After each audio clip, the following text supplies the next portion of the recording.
ચાલો હું સમજાવું, બરાબર સમજી લેજો. પહેલો એમસી આ નીતિજીમાં પૂછાયેલા અગત્યના પ્રશ્નો છે. બરાબર સંભળાયો? Hello, okay. તો પછી આપણે જોઈએ કે આની અંદર દ્વિબંધ આપેલું છે અને HBr છે, એટલે દ્વિબંધ સાથે જ પ્રક્રિયા થાય એટલે HBr સાથે પ્રક્રિયા થશે. એટલે એક સાથે H જોડાશે, બીજા સાથે Br જોડાશે. ટૂંકમાં દ્વિબંધની જ પ્રક્રિયા થશે. બેન્ઝીન ચક્ર ઉપર પ્રક્રિયા થશે નહીં. એટલે કે આપણો બી જવાબ તો આવી શકે નહીં. બી જવાબ ક્યારે આવે? જો તમને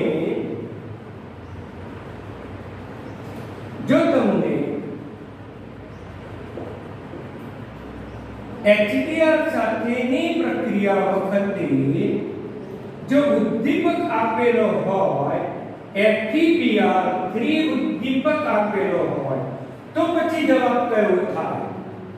જીનિકમાં આવા પ્રશ્નો ઓર્ગેનિકમાં વધારે પૂછાય છે, જે તમારી સમજશક્તિ, તમારા કોન્સેપ્ટ ઉપર આધાર રાખે છે. તો હવે મને જવાબ કહો તો કે કયો જવાબ આવે? આ હોય તો કયો જવાબ આવે મિત્રો? FeBr3 ઉદ્દીપકની હાજરીમાં પ્રક્રિયા થાય એટલે ઇલેક્ટ્રોન અનુરાગી વિસ્થાપન થાય, અને ઇલેક્ટ્રોન અનુરાગી વિસ્થાપન થવાથી અહીંયા આપણને બેન્ઝીન ચક્રમાં પ્રક્રિયા થાય, તો આપણો જવાબ બી આવે. તો જવાબ બી આવશે. અહીંયા FeBr3 લખ્યો હોત તો બી જવાબ આવે, પરંતુ અહીંયા ઉદ્દીપક લખ્યો નથી, માટે બી જવાબ આવશે નહીં. જો આવું લખેલું હોત તો બી જવાબ આવે. ઓકે, હવે ધ્યાન આપો. બીજું તો પછી એ જવાબ પણ હોઈ શકે, સી જવાબ પણ હોઈ શકે. તો એ ને સી પૈકી કયો થાય? તો અહીંયા યાદ રાખો કે દ્વિબંધ ધરાવતા બંને આપન કાર્બન છે, એની સાથે કાર્બન છે, આની સાથે બે હાઇડ્રોજન છે, આની સાથે એક હાઇડ્રોજન છે. તેથી આ જે છે એ અસમ આલ્કીન છે. અસમ આલ્કીન છે મિત્રો. અહીંયા કાર્બન છે અને કાર્બન તરીકે બેન્ઝીન ચક્ર પર લઈ શકાય. તો આ સૂત્ર છે. તો આ જે પદાર્થ છે અસમ આલ્કીન, એની HBr સાથે પ્રક્રિયા કરો, એસિડની હાજરીમાં પ્રક્રિયા થાય, અને એસિડની હાજરીમાં પ્રક્રિયા થાય તો માર્કોવ-નિકોફના નિયમને આધારે પ્રક્રિયા છે. માર્કોવ-નિકોફનો નિયમ શું કહે છે કે ઋણ વીજભારિત પરમાણુ એ ઓછા હાઇડ્રોજન ધરાવતા કાર્બન સાથે જોડાય, પરિણામે H એ વધુ હાઇડ્રોજન ધરાવતા કાર્બન સાથે જોડાય. તો મિત્રો કઈ નિપજ આવે? તો મિત્રો અહીંયા Br સમૂહ બીજા સ્થાને જોડાશે. આ પહેલું સ્થાન, બીજું સ્થાન, ત્રીજું સ્થાન. તો Br બીજા સ્થાને જોડાશે, તો બીજા સ્થાને જોડાશે. તો આપણો જવાબ સી આવશે. એ પણ નહીં આવે, બી પણ નહીં આવે. ઓકે કોન્સેપ્ટ ફરીથી સમજી લો કે જો FeBr3 ઉદ્દીપક હોય તો પછી આપણો જવાબ બી આવે, પરંતુ FeBr3 નથી આપેલો અહીંયા. તેને પરિણામે આપણને આ દ્વિબંધમાં યુગશીલ પ્રક્રિયા થશે, અને યુગશીલ પ્રક્રિયા એ માર્કોવ-નિકોફના નિયમ અનુસાર થશે. અસમ પ્રક્રિયકનો ઋણ ભાગ ઓછા હાઇડ્રોજન ધરાવતા કાર્બન સાથે અને ધન ભાગ વધુ હાઇડ્રોજન ધરાવતા કાર્બન સાથે જોડાશે. એટલે આપણો જવાબ સી આવશે.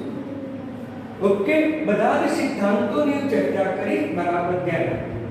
હવે લઈએ નંબર 2. તો બી નો જવાબ શું હોય? બરાબર સમજો. અહીંયા 2. તો અહીંયા આપણને પેરોક્સાઇડ આપેલો છે અને પેરોક્સાઇડ ઉદ્દીપક આપેલો. તો પછી પેરોક્સાઇડ હોય તો મિત્રો તમને ખબર છે કયા નિયમ અનુસાર પ્રક્રિયા થાય તો કહી શકાય કે એન્ટી માર્કોવના નિયમ અનુસાર પ્રક્રિયા થાય. દ્વિબંધ છે, આ દ્વિબંધમાં યોગશીલ પ્રક્રિયા થશે. મિત્રો ઓર્ગેનિકમાં બાકીના કાર્બન શૃંખલા ગમે તે રીતે લખે પણ જવાબ બદલાય નહીં. જો તમે અહીંયા હું R લખી નાખું તો પણ સિદ્ધાંત બદલાતો નથી. સિદ્ધાંત તો તેનો તે અહીંયા પેરોક્સાઇડની પ્રક્રિયા થાય. અને મિત્રો જ્યારે પેરોક્સાઇડ ઉદ્દીપક હોય ત્યારે એન્ટી માર્કોવ-નિકોવના યાને કે પ્રતિ માર્કોવ-નિકોવના નિયમ અનુસાર પ્રતિ માર્કોવ-નિકોવનો નિયમ આના કરતા વિરુદ્ધ કહે છે કે પ્રક્રિયકનો ઋણ ભાગ વધુ હાઇડ્રોજન ધરાવતું કાર્બન એટલે કે આ એની સાથે જોડાય છે અને ધન ભાગ ઓછા હાઇડ્રોજન ધરાવતો કાર્બન અહીંયા એક જ કાર્બન છે એટલે એની સાથે જોડાશે તો પરિણામે આપણને નિકલ આર્મી પ્રાપ્ત થશે. CH2CH2Br. આમાં તો એક હાઇડ્રોજન હતો, બીજો જોડાઈ ગયો એટલે CH2 થઈ ગયો. અહીંયા બે હાઇડ્રોજન હતા એટલે CH2 લખ્યું અને Br જોડાયો એટલે Br. તો પછી કયો જવાબ આવશે મિત્રો? તમે સિલેક્ટ કરી શકો છો. તો પછી આપણો જવાબ આવશે ઓકે, તો જવાબ બી આવશે. હવે હું તમને બીજો પ્રશ્ન પૂછું. અહીંયા આરની જગ્યાએ આખો ભાગ આ છે. આરની જગ્યાએ આપણને CH2 બેન્ડિંગ ચક્ર આપેલું છે. મિત્રો જવાબમાં કોઈ ફેર ન પડે, કોન્સેપ્ટ તો તેનો તે જ રહે. અહીંયા તમને બીજા ગમે કેટલા કાર્બન ધરાવતું સંયોજન આપો છતાં પણ એનો કોન્સેપ્ટ તેનો એ જ રહે. બી જવાબ આવે. હવે હું તમને પ્રશ્ન પૂછું છું કે ધારો કે પેરોક્સાઇડ ન હોય તો શું જવાબ આવે? તો ધારો કે પેરોક્સાઇડ ન હોય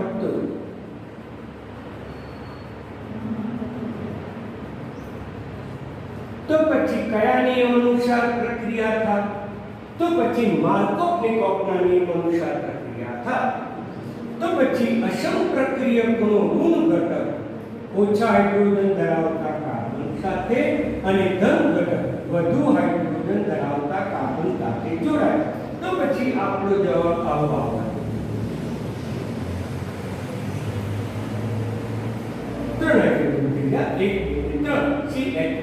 તો પછી કયો જવાબ આવે? તો પછી મિત્રો આપણો જવાબ એ આવે. અહીંયા R તરીકે આ ભાગ છે તો એનો એ જ ભાગ આવે એટલે મિત્રો આપણો જવાબ એ આવે. આમ તીરની ઉપર અથવા પ્રક્રિયાની પરિસ્થિતિ બદલાઈ જાય તો મિત્રો જવાબ બદલાઈ જશે. આ C અને D જવાબ આવી શકતો નથી. ક્લિયર મિત્રો? એટલે આપણો જવાબ આવશે ક્યારે પેરોક્સાઇડ હોય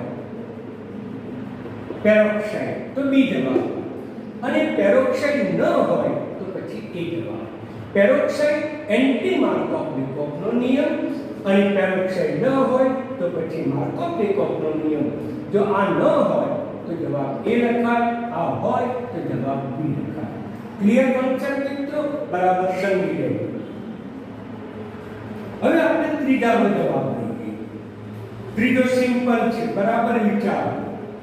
ત્રીજો સિમ્પલ છે, બરાબર વિચારો. તો સિદ્ધાંત સમજાઈ ગયો. આ કોઈ યાની કે આલ્કોહોલ એની થાયોનિલ ક્લોરાઇડ સાથે પ્રક્રિયા કરો આલ્કોહોલ, તો પછી OH નું વિસ્થાપન શીયર વડે થાય વત્તા SO2 વત્તા HCl. HCl સાથે શીયર તો SO સાથે SO2. આ જે છે લિક્વિડ છે, આ ગેસ છે. આમ અતિ શુદ્ધ આલ્કાઇલ હેલાઇડ બનાવવા માટેની પદ્ધતિ એ થાયોનિલ ક્લોરાઇડ હતી. મેં અગાઉના લેક્ચરમાં પણ તમને સમજાવ્યું.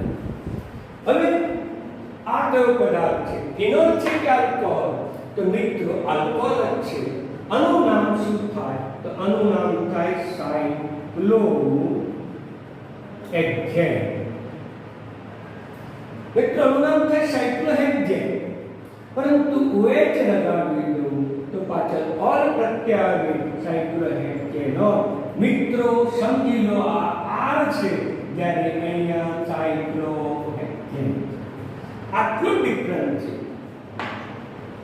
તમને આર ની જગ્યાએ ગમે તે શબ્દ મૂકી શકે તો પણ જવાબ તમારો શું થશે તો કે આર સાથે સીએલ જોડાશે યાની કે સાયક્લોહેક્સેન સાથે સીધો સીએલ જોડાશે એટલે મિત્રો જવાબ થશે એ એટલે કે બી કે સી કે ડી જવાબ આવી શકે જ નહીં क्लियर मित्रों बराबर समझी लो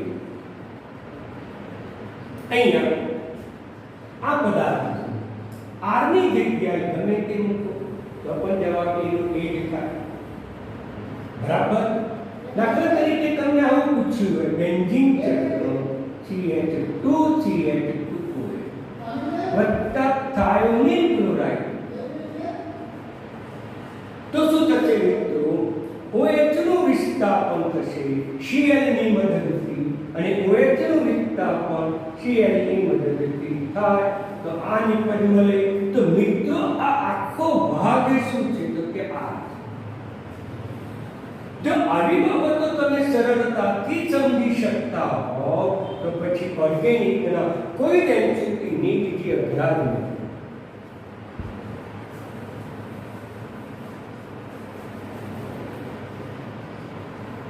ओके तो પછી 12 સાયન્સના નીટ જીના જે પ્રશ્નો છે આવા પ્રકારના પ્રશ્નો છે સિદ્ધાંતિક પ્રશ્નો છે ફક્ત આર ની કિંમત સતત બદલાતા જાય છે બાકી કોન્સેપ્ટ તો એકનો એક જ છે એટલે મિત્રો એ જવાબ આવશે આમાં બરાબર સમજી લો ચાલો હવે આપણે ચર્ચા કરીએ બીજું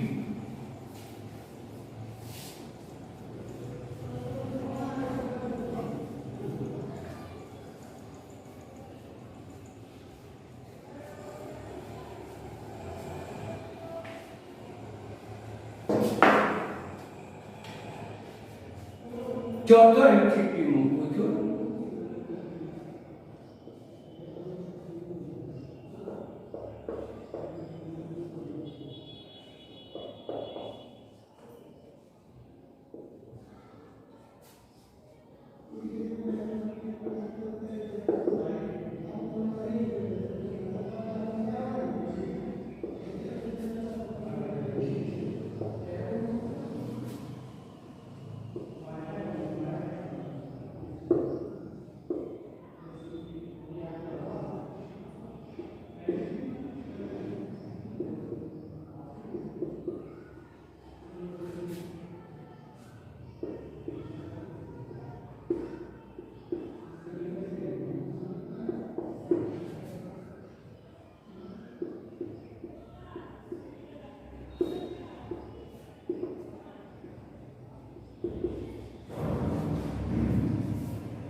જોઈએ પાટિયા ઉપર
चलो आनो सॉल्व करो मित्रों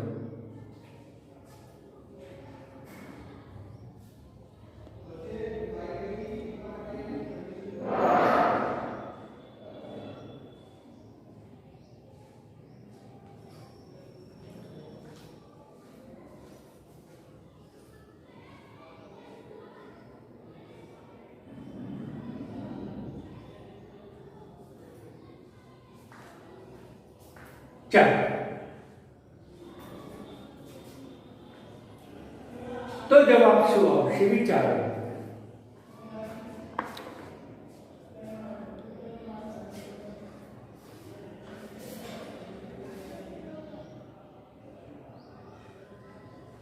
તો ધ્યાન રાખો કે અહીંયા સૂર્યપ્રકાશ ઉદ્દીપકની હાજરીમાં પ્રક્રિયા થાય અને સૂર્યપ્રકાશ ઉદ્દીપકની હાજરીમાં પ્રક્રિયા થાય તો આલ્કેન આપણે શીખી ગયા છીએ CH2CH3 એની સૂર્યપ્રકાશની હાજરીમાં બ્રોમિનેશન પ્રક્રિયા થાય છે અને સૂર્યપ્રકાશની હાજરીમાં બ્રોમિનેશન થાય તો મુક્ત મૂલક ક્રિયાવિધિ અનુસાર પ્રક્રિયા થાય. મિત્રો મુક્ત મૂલક ક્રિયાવિધિ અનુસાર પ્રક્રિયા થશે અને મુક્ત મૂલક ક્રિયાવિધિ અનુસાર પ્રક્રિયા થશે તો જવાબ શું પ્રાપ્ત થાય વિચારો. તો પછી બેન્ઝીન ચક્રમાં તો પ્રક્રિયા થશે જ નહીં. બેન્ઝીન ચક્રમાં કોઈ પ્રક્રિયા નહીં થાય.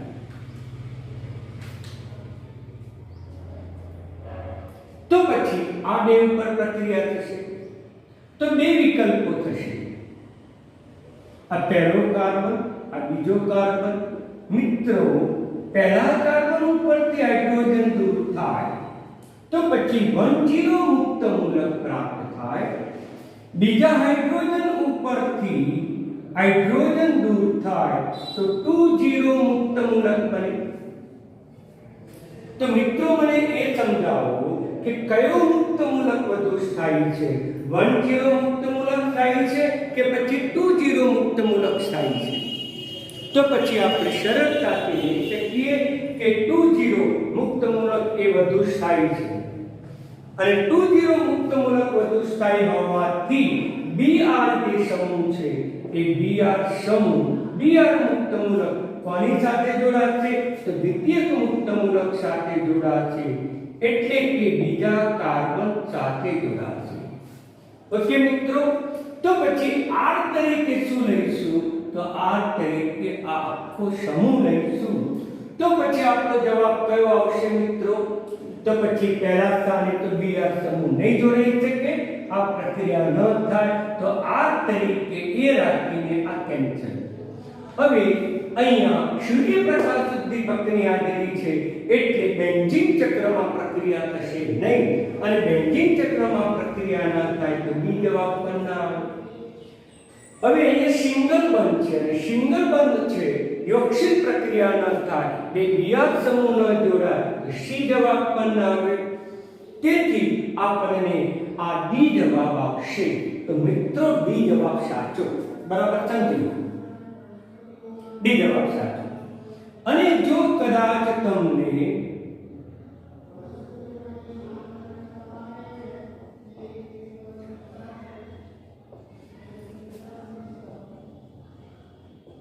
FeCl3 આપ્યો હોય, FeCl3 દ્વીપક અને ડેલ્ટા આપ્યો હોય તો પછી કયો જવાબ આવે? મને કહેશો? તો પછી કયો જવાબ આવે? તો પછી મિત્રો અહીંયા FeCl3 હોય એટલે કે ઇલેક્ટ્રોન અનુરાગી પ્રક્રિયા થાય, યાની કે બેન્ઝીન ચક્રમાં પ્રક્રિયા થાય.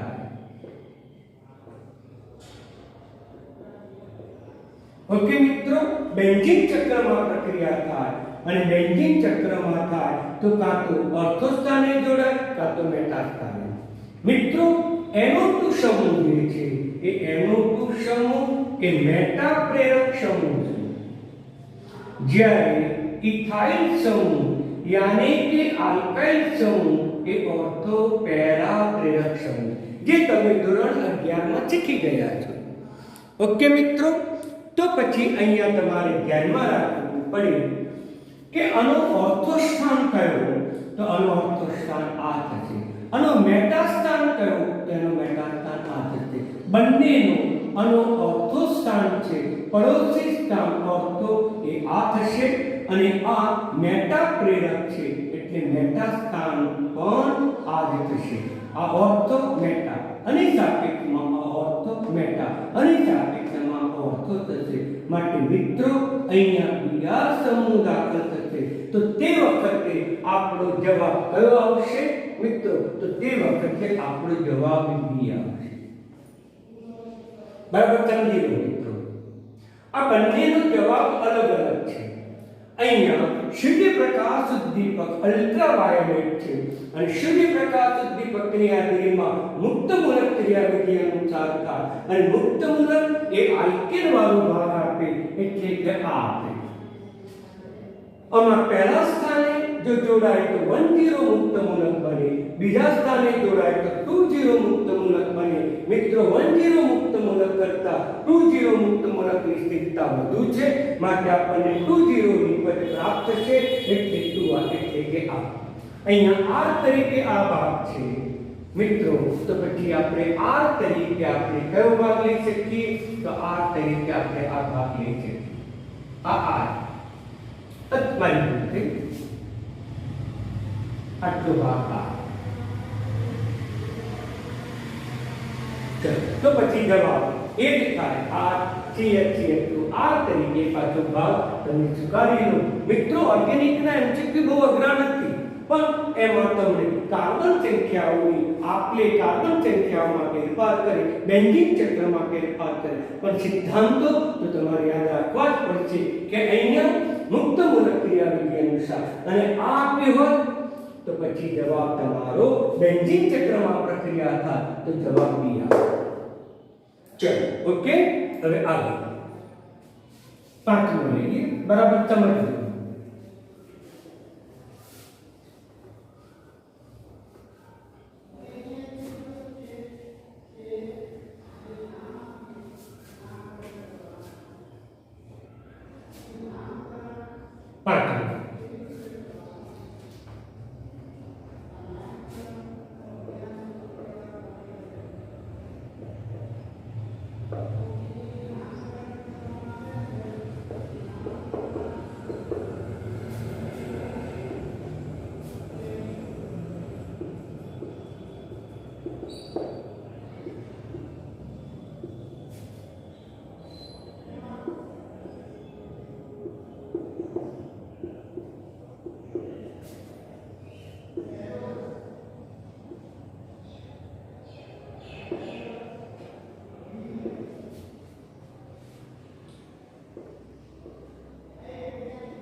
મિત્રો બરાબર વિચારો. આ A, આ B, આ C, આ D. Okay, A B C D જવાબ આપણે જોઈએ. કયો જવાબ આવશે? તો એસિડ સાથેની પ્રક્રિયા છે મિત્રો. તો પછી ROH એટલે આટલો ભાગ આપણે R ગણીએ છીએ. આટલો ભાગ R એની HCl સાથે પ્રક્રિયા થાય એટલે આલ્કોહોલની HCl સાથે પ્રક્રિયા થાય. અહીંયા ડેલ્ટા મૂકીએ તો ગરમ થશે, તો પછી વિસ્થાપન પ્રક્રિયા થશે. OH નું વિસ્થાપન Cl વડે થશે. Cl આપણને મુખ્ય નિપજ આ પ્રાપ્ત થશે. તો મિત્રો R તરીકે તમે પાછો ફરીથી એનો એ જ પદાર્થ મૂકી શકો તો OH ની જગ્યાએ Cl મૂકીશું તો મિત્રો કયો જવાબ સિલેક્ટ થશે? જરા વિચારો. તો પછી મિત્રો આપણને એ જવાબ આવશે. આપણો એ જવાબ આવશે. ઓકે, તો આપણને R ની કિંમત બદલી નાખી. વાસ્તવમાં આલ્કોહોલની HCl સાથેની પ્રક્રિયા કરવામાં આવે તો OH નું વિસ્થાપન થાય. આ આલ્કોહોલ છે. અહીંયા OH નું વિસ્થાપન નહીં થાય.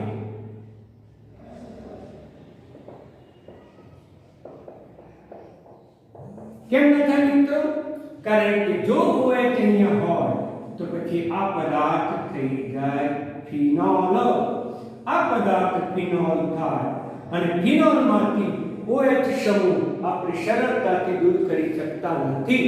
કારણ કે મેં તમને ગઈકાલે સમજાવ્યું હતું તે મુજબ એમાં સંપદન ઘટના થાય અને સંપદન ઘટનાને પરિણામે બેન્ઝીન ચક્ર અને OH વચ્ચે દ્વિબંધ આવી જાય છે અને દ્વિબંધ મજબૂત છે, માટે આ બંધ તૂટતો નથી, પરંતુ આ બંધ સિંગલ બંધ છે, તૂટી જાય, OH દૂર થાય, Cl સમૂહ દાખલ થાય, માટે આપણને કઈ નિપજ પ્રાપ્ત થાય મિત્રો? આપણને એ નિપજ પ્રાપ્ત થાય. તો ઓકે, તો પછી પાછું MCQ નો જવાબ પણ મેં તમને સરળતાથી સમજાવી દીધું. ચાલો છે, હવે આપણે છઠ્ઠો લઈએ. છઠ્ઠો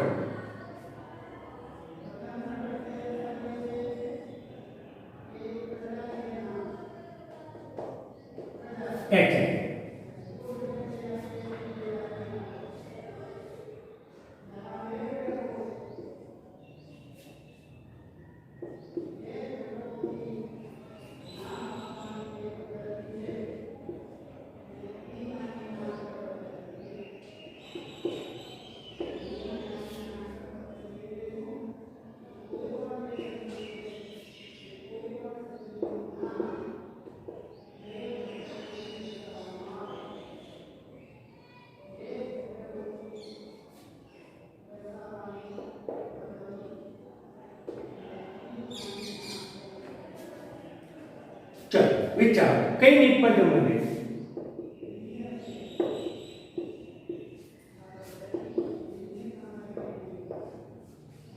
मित्रोમાંથી કઈ નિપજ આપણને પ્રાપ્ત થાય?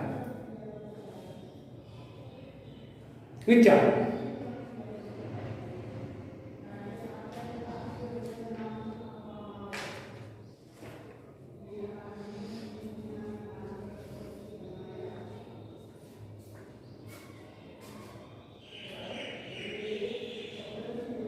तो ध्यान रखो, અહીંયા આલ્કીન વચ્ચે દ્વિબંધ છે, આ કાર્બન અને સાથે સિંગલ બંધ છે, જ્યારે અને સાથે સિંગલ.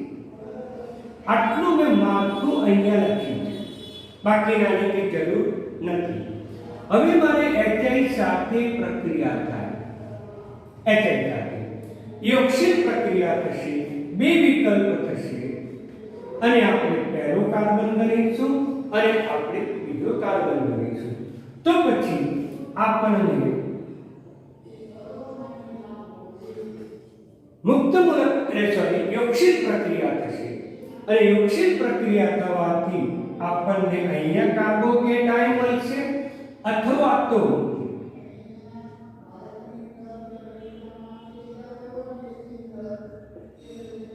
અહીંયા કાર્બોકેટાઇન.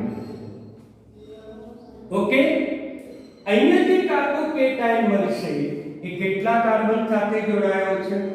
તો કહી શકાય કે આ 3 કાર્બન સાથે જોડાયેલો છે, કારણ કે આની સાથે પાછો કાર્બન તો છે, એટલે 3 કાર્બન સાથે એટલે 30 કાર્બોકેટાઇન બનશે. અહીંયા આ કાર્બન સાથે પાછો બીજો કાર્બન તો જોડાયેલો, આ પહેલો કાર્બન, બીજો કાર્બન, ત્રીજો કાર્બન, ચોથો, પાંચમો, છઠ્ઠો. તો અહીંયા આપણે પહેલો કાર્બન, આ બીજો કાર્બન, ત્રીજો કાર્બન અહીંયા, અને આ લઈશું છઠ્ઠો કાર્બન. પહેલા સાથે છઠ્ઠો, પહેલા સાથે બીજો, પાછો ત્રીજો. હવે અહીંયા આ પહેલો કાર્બન લઈશું તો આ છઠ્ઠો થશે, તો આ થશે બીજો કાર્બન. અહીંયા આ થશે બીજો કાર્બન, તો આ થશે પહેલો કાર્બન, એનો પડોશી કાર્બન થશે ત્રીજો કાર્બન.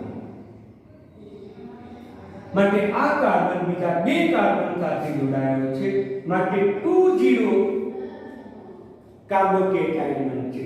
અહીંયા બનશે 30. આ બેમાંથી કોની સ્થિરતા વધુ?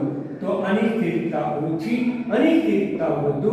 માટે હવે પછી જ્યારે આયોડિન જોડાય તો આયોડિન કોની સાથે જોડાય? તો આયોડિન પહેલા કાર્બન સાથે જોડાય. તો પછી હાઇડ્રોજન કોની સાથે જોડાય? તો હાઇડ્રોજન એ પાછા બીજા કાર્બન સાથે જોડાય. એટલે મિત્રો આ પહેલા કાર્બન સાથે આયોડિન જોડાશે, બીજા કાર્બન સાથે હાઇડ્રોજન જોડાશે, પહેલા અને બીજા કાર્બન વચ્ચે સિંગલ બંધ બની જશે. આ આવી શકે નહીં, આમાંથી આવે, પરંતુ અહીંયા પહેલા કાર્બન સાથે આયોડિન જોડાય છે, એટલે પહેલા કાર્બન સાથે આયોડિન જોડાવાથી CH3 ધરાવતા કાર્બન કાર્બન સાથે આયોડિન જોડાશે એટલે બી જવાબ આવશે. સી પર ના આવી શકે, ડી પર નિપજ ના આવી શકે. મિત્રો બરાબર સમજો. ટૂંકમાં આવી જ રિએક્શન છે પરંતુ એ સ્થિરતા ઉપર આધાર રાખે.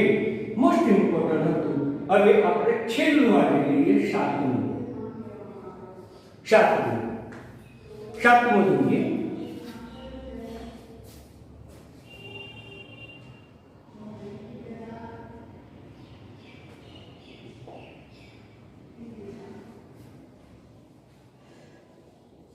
गर्मी सूर्य प्रकाश.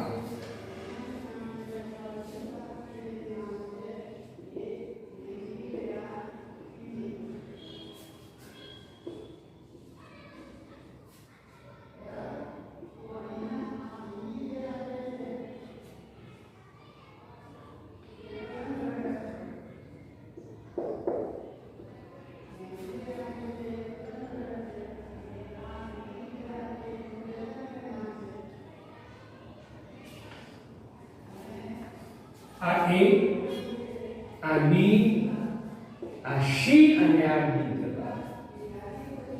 મિત્રો વિચારવા ચારમાંથી કયો જવાબ આવશે? તો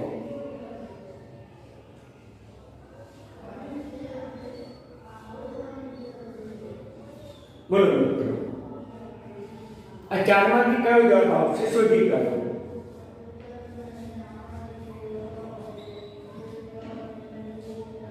તમે એ જવાબ કહેશો પણ એ જવાબ ના આવે. એ જવાબ ક્યારે આવે કે જો પ્રક્રિયાની પરિસ્થિતિ બદલી નાખવામાં આવે અને હાજરીમાં સીધું Br2 ઉમેરવામાં આવે તો આપણો જવાબ યોગશીલ નિપજ બને અને આપણો જવાબ એ અનુસાર આવે. પરંતુ મિત્રો સૂર્યપ્રકાશની હાજરીમાં પ્રક્રિયા છે અને સૂર્યપ્રકાશની હાજરીમાં પ્રક્રિયા મુક્તમૂલક ક્રિયાવિધિ અનુસાર થાય અને મુક્તમૂલક ક્રિયાવિધિ અનુસાર વિસ્થાપન થાય. મિત્રો વિસ્થાપન થાય, યોગશીલ પ્રક્રિયા ન થાય, વિસ્થાપન પ્રક્રિયા થાય એટલે આમાંથી હાઇડ્રોજન દૂર થાય એટલે એ નિપજ પ્રાપ્ત થશે નહીં, પરંતુ એ સિવાયની બીજી કોઈ નિપજ આપણને પ્રાપ્ત થાય. અહીંયા બે Br2 છે, બે Br2 ની કઈ પ્રક્રિયા થાય એ જરા ધ્યાનમાં રાખો. તો હવે અહીંયા વિસ્થાપન થશે, યોગશીલ નહીં થાય. અહીંયા યોગશીલ નિપજ થઈ છે, દ્વિબંધની જગ્યાએ સિંગલ બંધ બની ગયો છે એટલે આ પણ ન થાય. કઈ પ્રક્રિયા થવી છે? વિસ્થાપન. કાં તો બી હોવો જોઈએ કાં તો સી હોવો જોઈએ. તો પછી ધ્યાન રાખો, અહીંયા આ જે કાર્બન છે એ દ્વિબંધ છે, sp2 છે. એનો પડોશી કાર્બન sp3 છે. આ કાર્બન પણ sp3 છે. આ કાર્બન પણ sp3 છે. આ કાર્બન પણ sp3 છે. sp2 નો પડોશી કાર્બન છે એ વધુ સક્રિય હોય. ટૂંકમાં sp2 નો આ કાર્બન sp3 છે માટે આ કાર્બન વધુ સક્રિય છે. તેની સરખામણીમાં આ કાર્બનની ક્રિયાશીલતા ઓછી હશે.